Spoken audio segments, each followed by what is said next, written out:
আমরা বিকালবেলা সন্ধ্যার দিকে একটা খবর পাই বা গোপন সূত্রের একটা খবর পাই যে কিছু লোক কালো ব্যাগ লইয়া কৃষাবাড়ি টাইজং শ্রেণীর দিকে ঘোরাঘুরি করতেছে। তো এই খবর পাই আমরা আমাদের স্টাফ অফিসাররা সাথে সাথে যায় এবং এখানে গিয়ে কিছু লোক দুইজন লোকের ডিটেইন করি ব্যাগ সহ, কালো ব্যাগ সহ।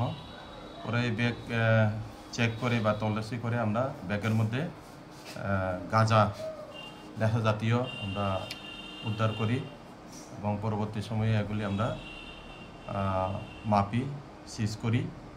সিজ করার সময় একজনের কাছ থেকে আমরা 8 কেজি 900 গ্রাম পাই, আর একটা 9 কেজি।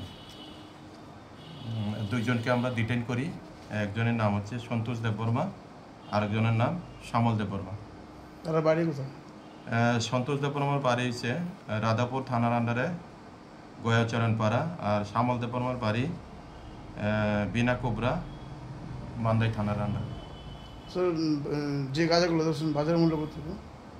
বাজার মূল্য তো এটার তো অ্যাকচুয়ালি বাজার মূল্য নাই, তো কালো বাজার মূল্য ধরেন কেজিতে যদি এমন 15,000 20,000 করে ধরা হয়, তো এভাবেই রেটটা আসবে।